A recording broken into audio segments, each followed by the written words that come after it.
আগে অনেকবার বলেছি, আরেকবার বলবো এখন। যুগান্তরের মালিক জাতীয় পার্টি করার লোক। কখনো কখনো দেখে মনে হয় সে হাসিনের পক্ষে কথা বলছে, কখনো আসলে ইন্ডিয়ার পক্ষে বা জাতীয় পার্টি আওয়ামী লীগ মিলে যে ইন্টারেস্টটা, প্রো ইন্ডিয়ান একটা ইন্টারেস্ট, সেই ইন্টারেস্টের পক্ষে দাঁড়িয়ে কথা বলতেছে।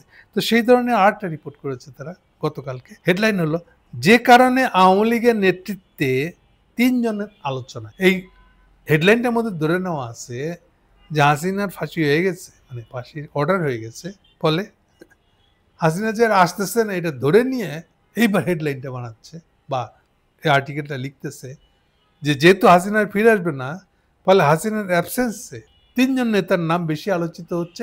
কে হতে পারেন হাসিনার জায়গায় বা দলের হাল ধরবেন। তো এই নিয়ে একটা কল্পনা মার্কা রিপোর্ট এই পত্রিকাটা করেছে। যে লিখতেছে পত্রিকাটা, রাজনৈতিক বিশ্লেষক, দলীয় সমর্থক ও সুধী সমাজের মধ্যে সবচেয়ে বড় আলোচনা হচ্ছে দলটির রাজনীতি কার নেতৃত্বে এখন চলবে, নাকি এখনকার মতন দুর্বল অবস্থায় টিকে থাকবে। মানে হাসিনার আর দেশে ফিরতেছে না, এই কথাটা আমার মন্তব্য, যে হাসিনা যে আর দেশে ফিরতেছে না এটাই জানি বা কনফার্ম করতেছে এই লেখাগুলা লিখে। নাম 3টা দিয়ে দিচ্ছে ওখানে, আবার কোন 3টা দলের নাম, দলীয় নেতাদের কোন 3টা নাম এখন নাকি খুব আলোচনা হচ্ছে আওয়ামী লীগের মহলে। একটা হলো স্পিকার শিরিন শারমিন, 2 নম্বর হচ্ছে সাবের চৌধুরী, 3 নম্বর হচ্ছে সেলিনা হায়াত আরবি। এর মধ্যে নিজেই বলতেছে যে এই 3টা যে নাম বললাম এর মধ্যে শিরিন শারমিন জানি লুকায় আছে কোথাও। কোথাও রিপোর্ট হয় মাঝে মাঝে, কিন্তু উনি যে কোথায় তা প্রকাশ্যে আসেন না, আমরা জানতে পারি। আবার তার একটু দাম বাড়ানোর চেষ্টা করতেছে। বিদ্যমান সংবিধান মতে পরবর্তী সরকারকে যে শপথ পড়াবে তা হলো পুরনো স্পিকার, ফলে সেই হিসেবে তার একটা গুরুত্ব আছে। আচ্ছা, উনি যদি মারা যান, ন্যাচারাল ডেথ হয়, তাহলে কি হবে? আর সংসদ বসবেই না কোনোদিন। এরকম কথা এক একটা যে লিখে, কথার কোনো আগা পাঁচতলা হয় না। উনি যদি অ্যারেস্ট থাকেন, তাকে উনাকে বাইক করে নিয়ে আসে, ওনাকে দিয়ে শপথ পড়াবে। আগেও বলছি, এখনো বলতেছি, যে যখন কোনো বিকল্প থাকে না, তখন বিশেষ বিবেচনা, পরিস্থিতি বিবেচনায় বললা কনস্টিটিউশনে বহুত কিছু করা যায়, এবং এই ধরনের আদালতের রায়ও আছে প্রচুর। এখানেও তাই হবে। আর আসতেছে সাবের চৌধুরীর বেলায় বলতেছে উনি গ্রেপ্তার হলেও পরে জামিন পাইছেন কেন? কারণ উনি সবচেয়ে বড় যে ব্যাংকটা দখল করেছিলেন, এটা গিয়াসউদ্দিনের ব্যাংক, ওয়ান ব্যাংক যেটা। তো উনি বলতেছেন, ভাই যা চাও এটার ব্যাংক সম্পর্কে সব আমি লিখে দিতেছি, মিনিমাম আমরা ছেড়ে দিই। এই চুক্তিতে উনি ছাড়াবে, বাসায় আরামে আছেন, জেলখানা থাকতে হচ্ছে না।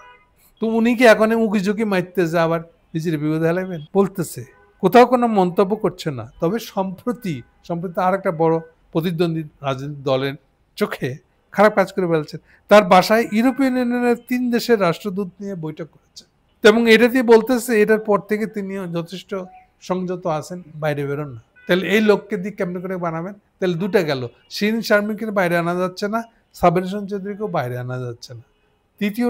তৃতীয়টা হলো আমাদের সেলিনা হায়াত আইবি নারায়ণগঞ্জের মেয়র ছিলেন, এখন জেলখানায়, বোধহয় খুনের মামলা হচ্ছে তার নামে। ফলে তার পক্ষে এখন জামিন তো আর পাওয়ার কোনো সম্ভাবনা নেই। সম্প্রতি বোধহয় ইনভেস্টিগেশন রিপোর্টও দেওয়া হয়েছে, ফলে মামলা খুব সক্রিয়ভাবে চলতেছে।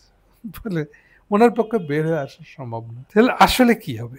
মেলা কথাবার্তা লিখছেন, বলে দেখেন হোসেন মোহাম্মদ এরশাদের বংশধর ছাড়া জাতীয় পার্টি তো আর চলবে না।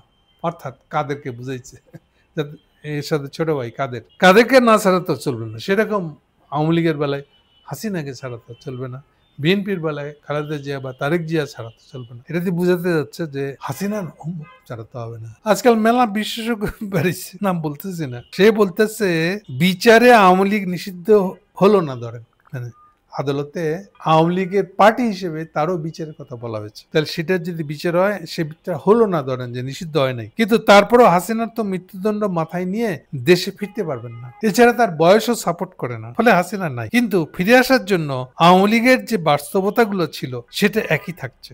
অর্থাৎ আওয়ামী লীগের রাজনৈতিক প্রাসঙ্গিক থাকবে। এটা মিলল? আওয়ামী লীগের রাজনীতি প্রাসঙ্গিক থাকবে কি থাকবে না, এই উনের যে আর্গুমেন্ট গুলো দিলেন, এগুলো দিয়ে মিলল?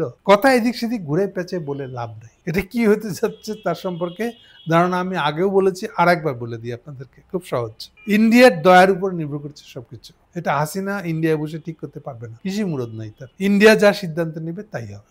ওকে, এখন ইন্ডিয়া কি সিদ্ধান্ত নিতে পারে? ইন্ডিয়া যে সিদ্ধান্ত নেবে বলে আমার ধারণা, সেটা হলো, এক, হাসিনা বাদে বাকি যত আওয়ামী লীগ ইন্ডিয়া আছে, একজনের নাম বলে তাহলে বাকিটা বুঝতে পারবে। ওবায়দুল কাদের, ওবায়দুল কাদের সহ যতগুলো আওয়ামী লীগের নেতা আছে, ইন্ডিয়া যদি একটা ফাইন মর্নিং এ উঠে বলে যে আজকে সবগুলাকে আমি বাংলাদেশ নিয়ে ডাম করে দিলাম, খালি হাসিনা থাকবে, বা হাসিনা নিয়ে কিছু বলতেছে না, বাকিগুলোর ডাম করে দিছে, ডাম করে দিচ্ছে আপনাদের কারণে প্রমাণ দিই আমি, এটা ইন্ডিয়ানদের স্বভাব, আগে এই কাজ করেছে। শেখ মুজিবের মৃত্যুর পরে, খুন হওয়ার পরে এই কাদেরিয়া বাহিনী, কাদের সিদ্দিকী বাহিনী সহ ইন্ডিয়া গেছিল, ইন্ডিয়ার ট্রেনিং, ইন্ডিয়ান পয়সায় খাইয়া, ইন্ডিয়ার ট্রেনিং নিয়ে, ইন্ডিয়ান অস্ত্র নিয়ে বাংলাদেশে আসছিল রেল লাইন উপরে ফেলতে, স্যাবোটেজ করতে, সমাজে স্যাবোটেজ করে গেছিল।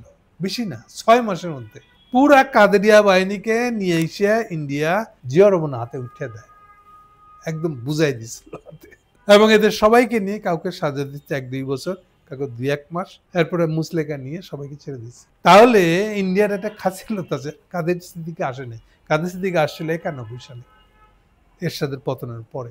সেম ঘটনা করেছিল তারা পাহাড়িদের বেলায়, পাহাড়িদেরকে উস্কানি দিয়ে ডেকে নিয়ে গেছিল শেখ মুজিব মরার পরে। এরপরে তারা যখন বোঝা হয়ে গেছে, ভারী অনেক, বসে বসে খাওয়াইতে হইতেছে ক্যাম্পের ভাড়া, 97 সালে ওদেরকে নিয়ে এসে বাংলাদেশে ডাম করে দিচ্ছে যে হাসিনা আছে ক্ষমতা। 96 সালে হাসিনা আসছিল ক্ষমতা।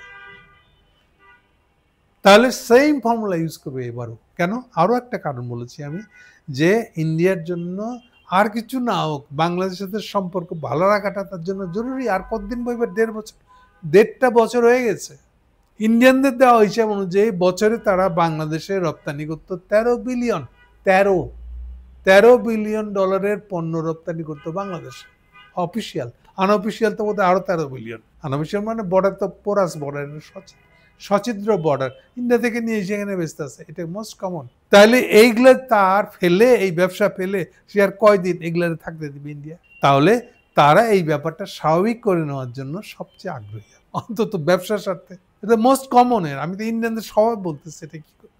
খালি খোদ হাসিনা বলে কি করবে, ওইটার একটা দায়িত্ব নেবে, কিন্তু দেশে রাখবে না, ওটা তৃতীয় কোনো দেশে পাঠায় দেবে। আমি বলেছি ফিজি হতে পারে, কেউ বলতেছে ইস্তিমুর হতে পারে, কেউ কেউ বেলারুস বলতেছে, হোয়াট এভার, যেখানে হোক না কেন দেশে রাখবে না, থার্ড দেশে পাঠিয়ে দেবে। এবং এটা নির্ভর করছে যে এটা আপিল করার সময় যে 30 দিন আছে, এটা এখন পার হয়ে যাবে। অর্থাৎ 17ই নভেম্বর রায় দিছে, 17ই ডিসেম্বর, 30 দিন হয়ে যাবে। 17 ডিসেম্বর পার হয়ে গেলে পরে এবার ওকে আর পাবলিকলি দেখাও যাবে না। ওই ফেসবুকে ভিডিও পাঠায় দিবে, আমি অমুক করবো তমুক করবো, হুঙ্কার দিবে, এগুলো আর দেখা যাবে না। আপনারা হঠাৎ করে খেয়াল করবেন যে হাসিনা ইন্ডিয়াতে থেকেও কোনো ধরনের বাক্য আর বলতেছেন না, কোথাও কোনো তার ভাষ্য বোঝা যাচ্ছে না, জানা যাচ্ছে না। ওখানে কাদের সিদ্দিকীরা মিটিং করছে কিনা, কলকাতায় পার্টি অফিস খুলছে কিনা, এগুলো নিয়ে আর কোনো রিপোর্ট হবে না, দেখবেন। এই জিনিসগুলো হঠাৎ হঠাৎ করে শুরু হয়ে যাবে। এটাই হলো আওয়ামী লীগের পরিণতি হবে। আর ততদিনে আমার ধারণা যে আমাদের আইসিটি কোর্টে দলটাকে নিষিদ্ধ করে দেবে। কারণ এখন নতুন করে মামলা উঠেছে একটা দলটার বিচার করার জন্য। আর এটা খুব সহজ দলের বিচার করাটা। শুধু এই কথা বললেই হবে যে এই দলের লোকেরা আর কখনো জনপ্রতিনিধি নির্বাচন করতে পারবে না। মানে ইউনিয়ন পরিষদের নির্বাচন থেকে শুরু করে সংসদ পর্যন্ত, প্রেসিডেন্ট পর্যন্ত, এগুলো কোনোটাই আর পারবে না। জনপ্রতিনিধি, পাবলিকের হয়ে, পাবলিকের রিপ্রেজেন্টেটিভ হিসেবে দাঁড়ানো, যেটাকে আমরা বলি ভোটে দাঁড়ানো, ভোটে দাঁড়ানোর ক্ষেত্রে না করে দিবে তো আওয়ামী লীগ দলটার নামে। এটা এনাফ এই দলটাকে নাকচ করে দেওয়ার জন্য। এবং এইটা আইসিটি কোর্টে আরেকটা মামলা উঠানোও আছে দল নিষিদ্ধকরণ প্রসঙ্গে, এটা ততদিনে সেটা হয়ে যাবে। তাহলে সার কথা কি হলো? প্রথম কথা হলো যে ইন্ডিয়ানরা ঠিক করবে, এটা হাসিনা ঠিক করবে না। আর হাসিনার পক্ষে এখন পাবলিকলি ঘুরে বেড়ানো, কথা বলা একেবারে রিস্কি, রিস্কি। কোনো দেশ এটা দায়িত্ব নিতে চাইবে না। ছোটখাটো কোনো দ্বীপ রাষ্ট্র হবে, কোনায় পড়ে থাকবে এবং কথা বলা যাবে না। উনি যে ওই দেশে আছে এটা কন্ডিশন থাকবে যে উনি সেটা বলতে পারবেন না। এটা খুব স্বাভাবিক, মোস্ট কমন এই ধরনের ঘটনাই ঘটে। আমেরিকান স্নোডেন রাশিয়া আশ্রয় দিচ্ছে, শর্ত এই, তুমি ওখানে গিয়ে আমেরিকান গভর্নমেন্টের বিরুদ্ধে কিছু বলতে পারো না, তুমি যা রাশিয়া আসো এটা যেন কেউ টের না পায়। এবং সেই অবস্থাতে স্নোডেন তখন থেকে এই পর্যন্ত রাশিয়াতে আছে। এখন তো সবাই ভুলে গেছে যে রাশিয়াতে আছে। এটা মোস্ট কমন জিনিস। সো এই লাইনে চিন্তা করেন, এই সুখের যেসব গল্প দিতেছেন আমাদের জাতীয় পার্টি ভাইরা, এই সুখের গল্প সুখেই থাকবে, বাস্তবায়িত হবে না। Thank you.